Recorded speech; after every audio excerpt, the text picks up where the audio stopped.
Welcome back to today's episode of Expert Showcase. We have Paul Michaels, and we're talking all about fueling your success in life with wellness. And folks, if you haven't watched Paul's Hero's Journey, you've got to go back and watch. It's going to give you a basis for why Paul is an expert to talk to you about this. It's going to show you what he went through, and it's going to show you how somebody who, what I would perceive as kind of active still ended up still ended up putting on some weight, and then had a magical piece of metal, which you'll have to figure out what we're talking about by watching the first half of the episode. Had a magical piece of metal fall out of the sky and really changed his life because he made changes. He allowed it to be a tool to help him make changes. So in this segment, we're going to talk all about learning how to change how you do things, not what you do. So Paul, give us a really quick overview of what we're going to be talking about here. Okay, so basically what I discovered was that I didn't want to change what I did, because I love working on the computer. For me, it's a creative outlet, and it's just how I do my thing. And so I needed to figure out how to make changes to what I did. And when you start to look at that, it's amazing how much there is to change. And you get creative. And what I've done with the Life Hacker Diet is I don't tell people, eat this, do that, do this. What I do is I give them a formula and examples of how they can make the changes. But it has to be based on what your life is like, what your lifestyle is like, and based on your personality. So what we're going to talk about is things that I've done that are a formula which you can then reinvent for yourself. And this is your journey, okay? And it's not for me to tell you how to do it or what to do. I'm going to show you how you can do it. And so really what I want people to think about is this is your story. This is your journey.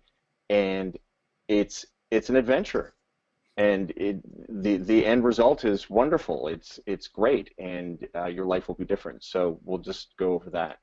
Epic. And specifically, we're going to be talking about two things that you need to quit doing right now.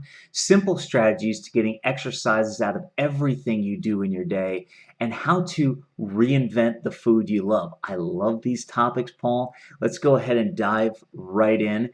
Two things to quit doing right now. What are they? And let's start talking about them. Well, the first thing is quit the gym. I know there are gym managers all over the world that are getting angry at me and calling their lawyers, but there's a reason for it. And the other thing is quit dieting. And the reason for that is that it doesn't work. And what all of this is about is reinventing your lifestyle, not mine, but yours. And when you do that, it becomes just natural. It's not something you have to think about. It's like, oh, I have to have another salad. No, it's not. It's like, oh, I love this meal, and it just so happens that it's good for me as well because I've made the changes to it. So the two things: quit the gym and quit dieting. And there's an asterisk there, which is now we are going to do the following so we can go into that. I'm not saying that people should sit around all day and eat whatever they want. That's not what we're getting into. And it's interesting. I think I know the answer to this question based on our previous conversation, based on your hero's journey. But what is the philosophy behind quitting the gym? Because while everybody watching probably loves that idea, there's got to be a philosophy behind why you would want to quit the gym. And what would that be? It's very simple. We make certain times allotted to going to the gym. Okay, so we silo exercise, and then everything else we do in our day is not about exercise. It's about doing other things or not doing other things. So if this goes away, see that? It's gone away. If that goes away, you've got nothing. So what we need to do is we need to make that go away, get rid of that old concept, and then make everything exercise. okay? And you're like, people are groaning like I'm going to make them do calisthenics. And no, it's very simple. And I will give you three examples of how you can do that. So um, the first thing is, as I mentioned before in the earlier segment, I do the grocery shopping for the family. Um, so you burn a certain amount of calories when you go to the grocery store. It's just simple fact of life. You're walking around, all that sort of stuff. Well, how can you double it or triple it? You have to go grocery shopping. All right, well, let's make it work for you. So first thing is park at the furthest from the entrance parking Yep. spot, and I guarantee you it's always available. Okay, Unless you so or I park are at in, the furthest one. unless you or I are in that Yeah, same shopping center. yeah, yeah. And then take the long way in to the store.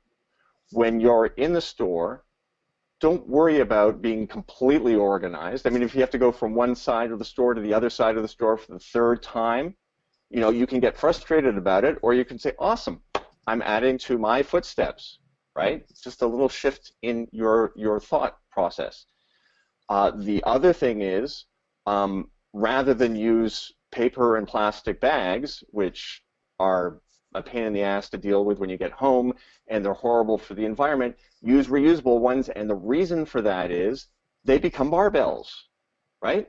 Right. They become exercise materials. So when you're loading your car, you can do some arm exercises, and with your groceries, you need to be careful with the eggs, but with your groceries, and you're burning calories, you're physically, I can tell you, it's a good workout for the upper body and stuff, but you're taking something that had no meaning before, and because you're using reusable strong bags and you're lifting stuff, suddenly you're getting a bit of a workout. Yeah. Another thing, uh, a lot of us will take the shopping cart. Well, some people live in cities where they don't have cars. Again, we're going to take these ideas and reinvent them for everybody's life. But I happen to live in the suburbs, and I have to drive to the supermarket. And when I load the car, and I've done my calisthenics, and people think I'm crazy, whatever, I don't care. Um, the shopping cart is now empty. Okay, so I have choices.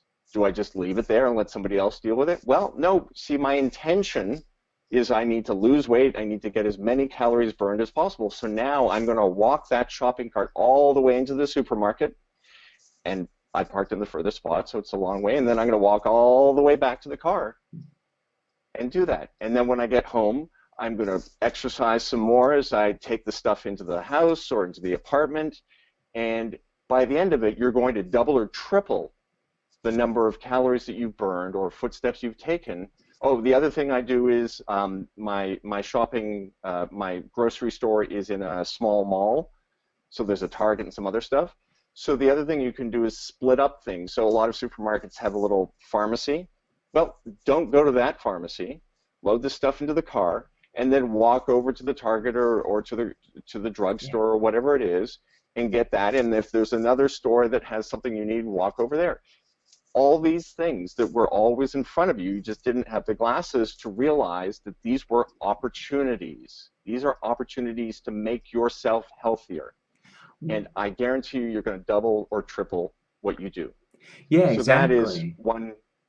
one quick concept. Yeah, exactly. And a Then, couple things to add to that, just real quick. One, there's brand new research coming out. In fact, it's the basis for some new exercise routines and equipment that says they're finding more and more that 1 minute of more strenuous exercise per hour might actually do more than focusing 10 or 15 minutes on strenuous exercise in that same hour. There's all this brand new research coming out, and what you're telling people to do follows right along with that. In other words, for those, and the reason I bring it up is because some people might be going, well, what does doing, even if I did 10 curls with 2 shopping bags, what does that do?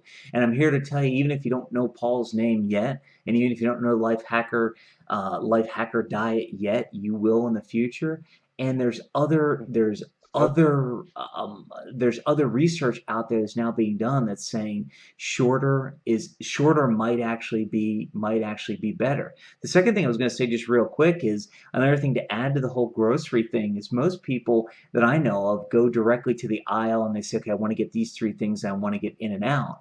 I remember that there was a time, especially when I was in the process of losing weight, not only would I go in and park at the longest spot, but then you start at one end of the store and walk every single aisle, even if you don't need anything, and you just walk up and down, even if your cart's empty and people look Yeah. at you like, what the heck are you doing in this aisle? It's like Yeah.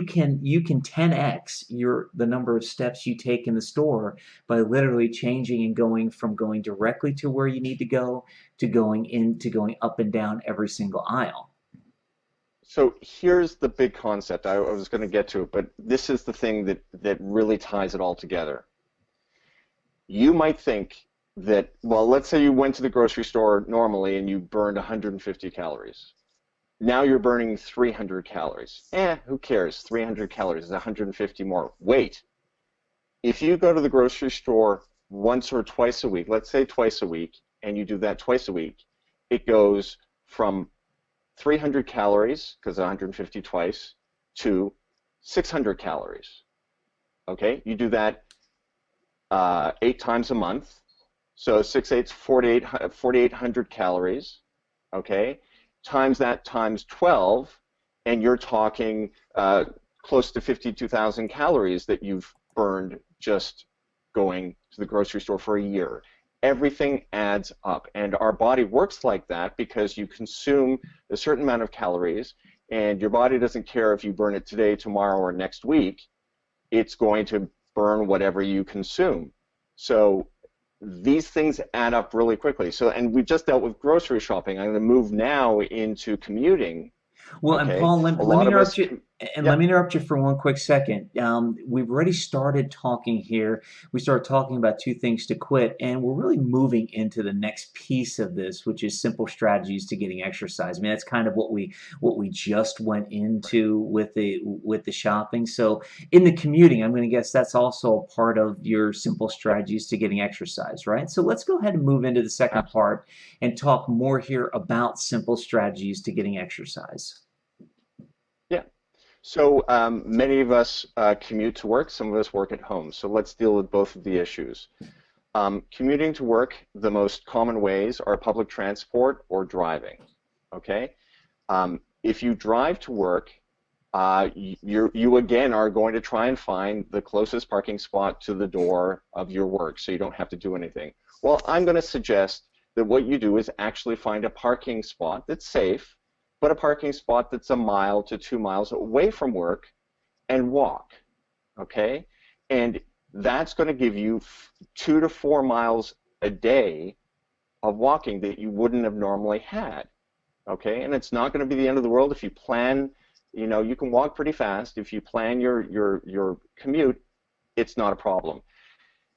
What drives me nuts when I take public transport is people are sitting, reading a paper or just listening to music, waiting for a bus, a trolley, a train. What are you doing? This isn't The Walking Dead. You don't need to be a zombie. Walk one or two stops at each side of your trip. So before you get on the train or the bus, walk a couple of stops. And I bet you'll probably be at work faster. On the other end, when you're getting to work, get off a stop or two before and walk the difference. That could be a mile or 2 miles each leg, so you're doing 2 to 4 miles a day, 5 days a week. Okay, 4 5's 20 miles, times that times 52. That's a lot of miles. That's a lot of calories. Yeah. If you're driving and you park in one of the multi-layered parking lots, just go to the top. Don't even worry about if there's parking spots at the bottom, and either walk the stairs or very carefully walk the ramp down. There are just so many things that you can do to really hack that. And Well, then, and let me yeah, interrupt for just one quick second because, a lot of people are going, wait a minute, I'm sure they're saying, well, I don't have the extra half hour to walk that 1 or 2 miles. And, some people might be right. Maybe their day is so full. I would challenge them that everybody can find some time in the day. The On the opposite side, you can multi-use that time. So if you are already listening Talk on to, your phone. well, you could talk on your phone. And another thing you could do would be if you are into personal growth, which obviously you are because you're watching our show, you can take a podcast along with you, take an audiobook along with you, and at least listen to it as as you're walking. So not only are you becoming Absolutely. more mentally fit, but you're not only becoming more physically fit, but you're becoming more mentally fit as well. And that ends up being, and I think, it's part of what a lot of other life hackers talk about as well, is the fact of figuring out how you can multi-purpose the time you're spending to get not necessarily multitask, but multi-purpose so that you can get the most out of your day and the most out of your exercise and everything else. Right, Paul?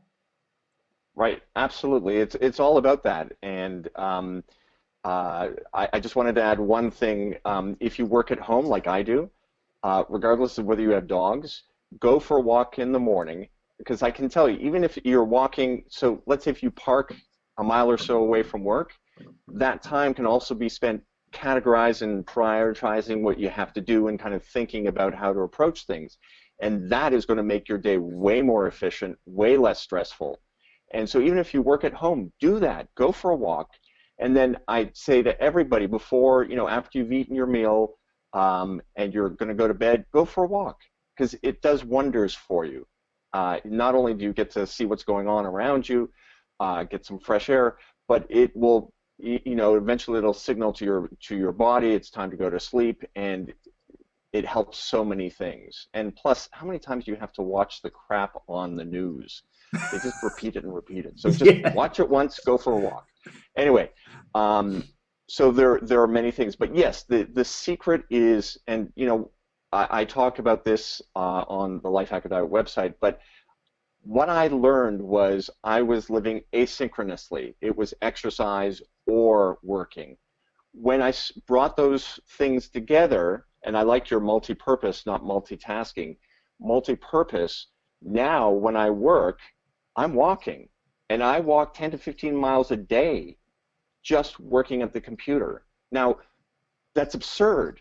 I mean, working at the computer is the most um, inactive thing. I mean, your brain's active, your hands are active, but nothing else happens. Well, now I'm walking 1 to 1.5 miles an hour, sometimes 2 miles an hour.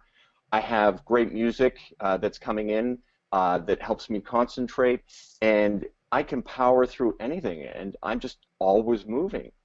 And the fact that I can have a crappy day at work, but I've still walked 10 to 15 miles. You know, And I what's think bad about that? exactly, and I think that's the other thing. And I know this is all about simple strategies to getting exercise. But if you haven't bought in yet, listen to what Paul just said. The fact of the matter is, even if he has a crappy day at work, he still walked 15 miles. So, quote unquote, what's bad? What quote unquote what could be bad about that? Universe, forget what I just said. You understand, people. You understand what I'm talking about. Point is that when you have something positive, even if your day has been crappy, you can look back and it will offset it. I guess that's what I'm trying to say. So that when you have Yeah, a great absolutely. day, it will make it even better. And when you have a lousy day, it will help to offset. And then you can say, well, at least I did this, and at least I accomplished And that. the truth of the matter is, being healthy and being active makes you happier. It just does because your brain's working differently, you're seeing the world differently, and you don't get angry. Like when I'm driving now and people get angry at me for doing the stupidest thing, I'm just sitting there going, "Oh my God, get a life. It's not important. Go for a walk. That's what they need to do. Go for a walk." But Yeah. when you're active and you're healthy and your body feels good and your mind feels, it's amazing your outlook on life. And it makes all the difference. So I think that's a very good side effect. Yeah, So definitely, um, definitely. Is there yeah. any other So before? Go ahead. yeah.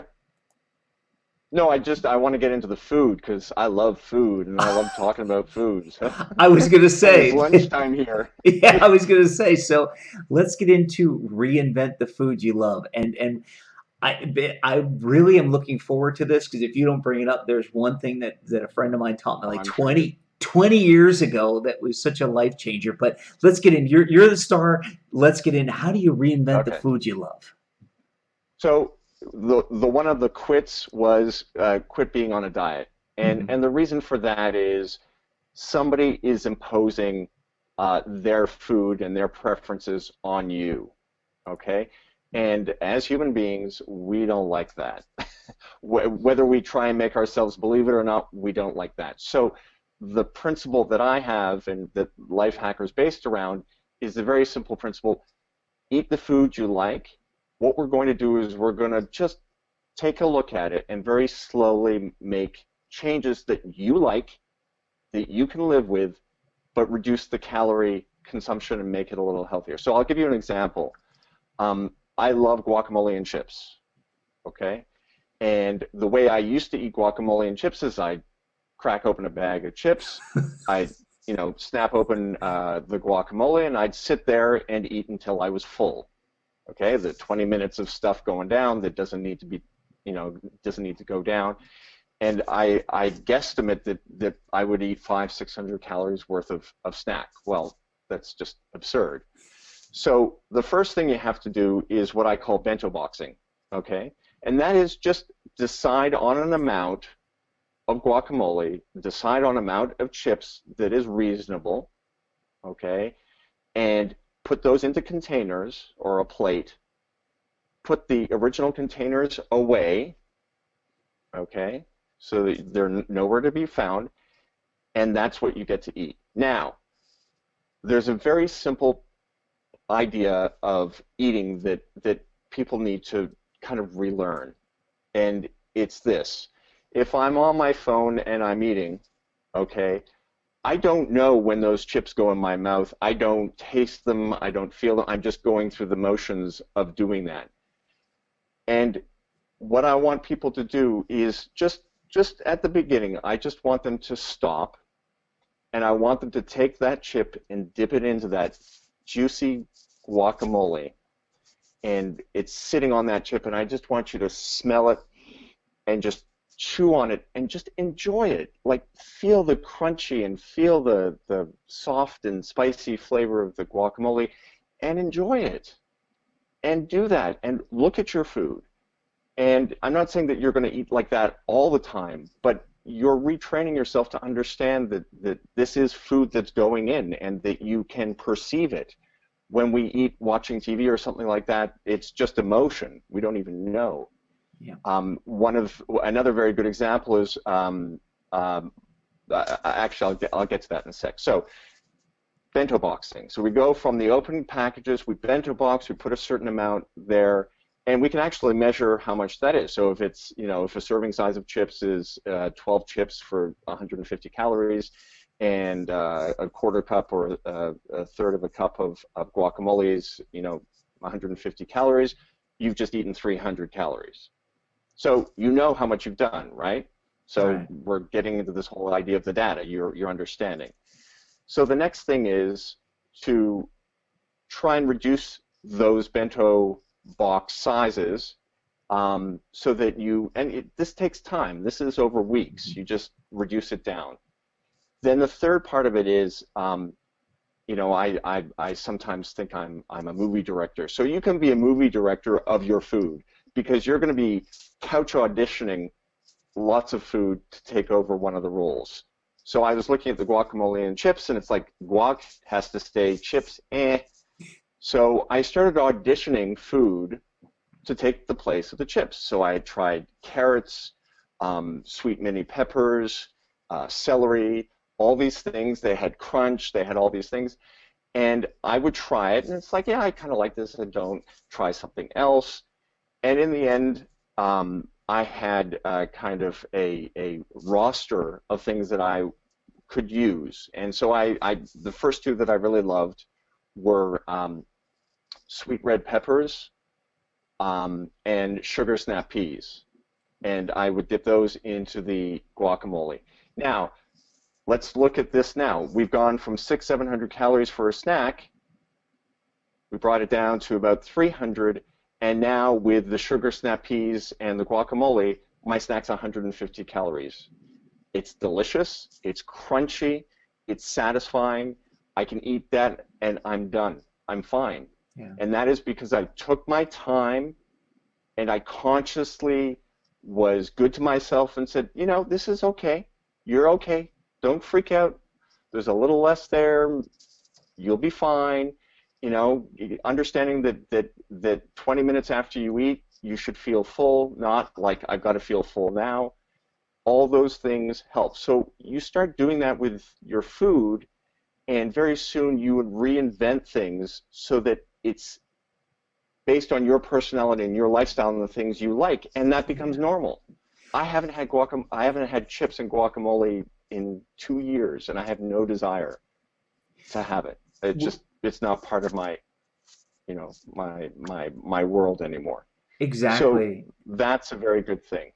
Exactly. And I Um, think your message is so important to, especially, I'll say, Gen Xers and even down into Gen Yers. And the reason I say it is this is because we've become a society of instant gratification.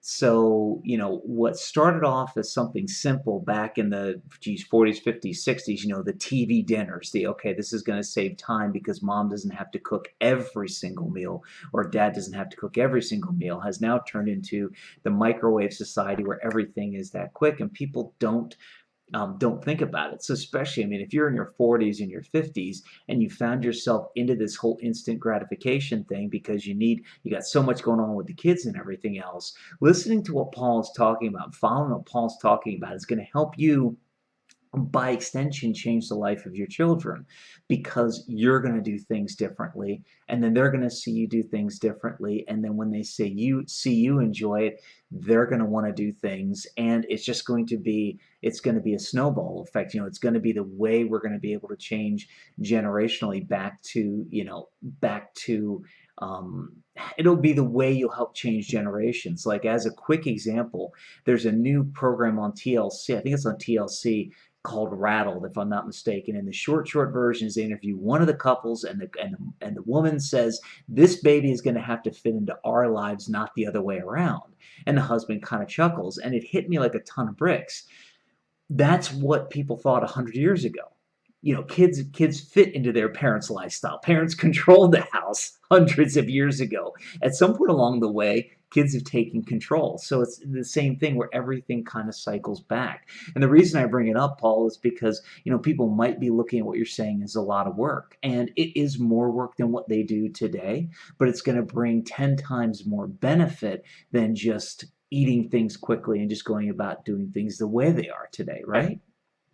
I can confirm what you said because when my kids started seeing the foods I was eating and that I was enjoying it, there would be many examples where they would go reach for something and my alternative was there and they go, oh, okay, I'll eat that. For example, one of my hacks, I love chocolate ice cream and I still have chocolate ice cream sometimes, but my alternative, which I adore, are dark chocolate covered frozen bananas. Mm. And they come in a package and I think it's 120 calories or something, and if you just eat them slowly, they're just absolutely, they're crunchy, they're sweet, they're delicious, they're great. And so when my kids start asking for and taking my dark chocolate bananas, there's hell to pay, but they like it, Yeah. and I have dozens of examples of that. And so you have to understand that if you commit to something and you're persistent and every day you do it, people around you will start to see what you're doing and be curious about it and try it, and you will influence. And I've got a podcast on that topic alone, but it's Epic. amazing. You kind of radiate this thing and people start to pick up on it and it changes everybody's lives for the positive. Epic. So Well, think of we're yourself as a leader. Exactly. So I'm going to throw in one of my own. I'm going to throw it back to you for any Oh final yeah. quick thoughts, and then I'm going to wrap it up and then I'll tell people how they should be getting in touch with you. So my one quick hack that somebody showed me about 20 years ago was instead of in tuna fish putting mayonnaise, use apples. And the first time I heard it, I went, "You got to be kidding me. Apples in tuna fish?" And I'll tell you something. I love it. You cut up the apples nice and small, you mix up the drained tuna fish with it, and it tastes better than it's almost as liquidy as it's almost as juicy as the as putting mayonnaise in. 'Cause let's face it, that's the only reason you put the mayonnaise in It's the tuna fat. fish anyway. Well, yeah, and to get it all congealed together, Lubricated. lubricated. There you Yeah. go. And I mean, I've tried. I actually like a lot of the fat-free stuff, regardless of all the research and everything. I kind of like a lot of the fat-free stuff. But the minute I put the apples in, it was like, wow, this is an incredible taste. And I think that's what when you're talking about hacking food, when you eat something the way it's always been prepared, it's okay, it's your normal. But sometimes when you change things, you hit this, wow, this tastes 1,000% Right. better It's yours. than what I used to taste. So Paul, before I tell people how they can get in touch with you and the epic offer you have for people, is there any last final words or final thoughts you'd like to leave our audience with today? Yeah, I mean, and I've been kind of walking around this, but um, it's very simple. If you live with a purpose, a challenge, a thing that you want to do, you will find everything you do in your day moves towards that purpose and moves you forward. So if you have a purpose of being healthy and losing weight, and if you want to look good in a dress or in a t-shirt, it doesn't matter. That's fine. But if you keep that, in your head and you work towards that, you can achieve anything. So live with purpose and live. You'll find that everything you do in your day works you towards that goal, and it's amazing. It works. So I would definitely encourage people to, get off their duffs and give that a try. So Epic. Well, thank you very much, Paul, for being an epic guest. Folks, my pleasure. I just threw a website up on the screen, lhdiet.com/VCNTV. What I want you to do is head over there. Paul's got something real special if you're one of the first 30 people. He's doing an early access beta for a program that he's got. And I think the program is Weight Loss Step by Step. It's a weight loss. Is that the actual name of the program, Weight Loss Step by Step, Paul? Weight loss step-by-step guide. Yeah, Guide. and Okay. basically it's a everything I've learned, and it's an online course, and I'm basically teaching you how to step by step make these changes so that they become permanent and become part of your lifestyle. Epic, and it's only open to he's got a beta that's open for 30 folks, and depending on when this show actually airs, because there might be less than 30 available, so I'd head over right now, lhdiet.com/vcntv. That'll let Paul know you came from us and you saw his episode here on Expert Showcase and on VCNTV, the Video Content Network. And I hope you get a chance to get one of these one of these 30 early access beta slots, because from just talking with Paul, from interviewing and checking out his background, I know he's somebody that can help you. I mean, as you all know, I talked about it a little bit before, I've gone through my own weight loss journey, and a lot of what Paul says falls right into what I learned during my weight loss journey. So if you like these episodes and you're on here and you trust us, which obviously you do because you're coming back and watching again, head over to Paul's site, lhdiet.com/VCNTV. Check out what's going on. See if there's still slots open in that early access beta. And then when you're done with that, go back and watch. If you haven't already, watch Paul's hero's journey. Learn how he ended up losing weight, getting healthier, even though he was kind of active at the beginning. Learned through a magical piece of metal that fell out of the sky. You'll have to figure out what that is by going back and watching the expert showcase, watching the hero's journey piece of today's episode. Find out how he was able to lose weight, change his life, hack his life, make it better, feel healthier, and live better on a daily basis. And folks, once again, Paul, thank you for being an epic guest on today's show. Folks, until we meet again, make it Yes. you're welcome, Paul. Folks, make it an epic day. Raise your hand if you could use more clients. Now keep those hands up if you know that the best, most efficient, most effective way to attract your ideal client is to create great client attracting content that connects with your ideal client and makes it easier for you to convert them into paying clients. Now, whether you have your hands up or have your hands down, I invite you to join me on the Create, Connect, and Convert Online Summit. It's where I and other people who are real-world practitioners of creating great client-attracting content are going to share our secrets with you. The summit is online. It runs Wednesday, April 13th through Saturday, April 23rd. You need to go out to the web address on your screen at this point, register to reserve your seat. And remember, you want to join us on the Create, Connect, and Convert Online Summit because creating content is how you spread your message, reach more people, and make a bigger difference. To watch the rest of this epic episode now, click on the link below the video. Do it now, you'll be glad you did. Are you still here? What are you waiting for? Watch the rest of this epic episode now by clicking on the link below the video.